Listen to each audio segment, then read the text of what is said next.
अपनी आंखें बंद कीजिए और अपने खेत के बारे में सोचिए। आप सुबह उठते हैं, खेत पर जाते हैं, फसल लहरा रही है, बाहर से सब कुछ हरा भरा दिखता है, लेकिन क्या आप जानते हैं आपके पैरों के नीचे उस जमीन की गहराई में एक बहुत बड़ी खामोशी है। आज हम उस गंभीर विषय के बारे में बात करेंगे और हमारा वो विषय है जिसकी वजह से ये खामोशी है, वह है मिट्टी की सेहत। नमस्कार, आप देख रहे हैं आर्यन टीवी कृषि। मैं हूं आपके साथ दिव्या। मिट्टी की सेहत, आपने जरूर नोटिस किया होगा कि खाद की मात्रा हर साल बढ़ रही है, लागत बढ़ रही है, लेकिन उत्पादन स्थिर या घट रहा है। ऐसा क्यों हो रहा है? समस्या बीज में है, दवा में है या कहीं और? आज हम उसी सच्चाई के बारे में समझेंगे। आज खेती की सबसे बड़ी चुनौती केवल लागत बढ़ना नहीं, बल्कि मिट्टी की सेहत का लगातार गिरना है।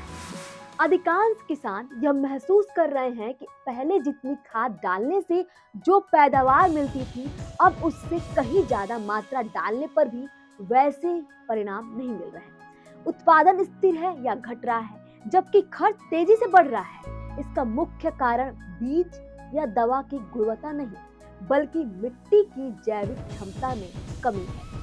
वैज्ञानिक दृष्टिकोण से देखें तो मिट्टी सिर्फ एक माध्यम नहीं जिसमें पौधे खड़े रहते हैं। मिट्टी एक जीवित प्रणाली है। स्वस्थ मिट्टी में करोड़ों सूक्ष्मजीव, बैक्टीरिया, फंगस और अन्य लाभकारी जीव मौजूद रहते हैं। यही सूक्ष्मजीव रासायनिक और जैविक उर्वरकों को तोड़कर पौधों के लिए उपलब्ध रूप में बदलते हैं। यदि ये जीव सक्रिय नहीं है तो चाहे कितनी भी महंगी खाद क्यों न डाली जाए, उसका पूरा लाभ पौधे तक नहीं पहुंच पाता।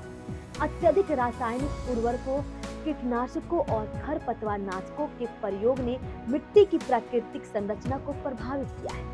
इसके साथ साथ फसल अवशेषों को जलाने की प्रवृत्ति ने मिट्टी में जैविक पदार्थ की मात्रा और कम कर दी। परिणाम स्वरूप मिट्टी सख्त होती गई, उसकी जल धारण क्षमता घटी और जड़ों को विकास सीमित हो गया। ऐसी स्थिति में किसान को हर साल खाद की मात्रा बढ़ानी पड़ती है, लेकिन उत्पादन में अपेक्षित वृद्धि नहीं होती। इस समस्या की जड़ जैविक कार्बन की कमी है। ऑर्गेनिक कार्बन को मिट्टी की ऊर्जा कहा जाता है। यह सूक्ष्म जीवों के लिए भोजन का काम करता है और मिट्टी की संरचना को बेहतर बनाता है। पहले भारतीय मिट्टियों में औसतन 1% से अधिक जैविक कार्बन पाया जाता था, लेकिन आज कई क्षेत्रों में यह घटकर 0.3 से 0.4% तक रह गया है। वैज्ञानिकों के अनुसार यदि यह स्तर 0.5% के नीचे चला जाए तो मिट्टी को अस्वस्थ माना जाता है।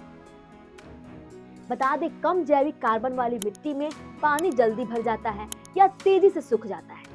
पौधों की पत्तियां पीली पड़ती हैं और उर्वरकों का असर सीमित दिखाई देता है। जड़ों का फैलाव कम होता है, जिससे पौधा पोषक तत्वों का पूरा उपयोग नहीं कर पाता। यही कारण है कि लागत बढ़ती जाती है और लाभ घटता जाता है।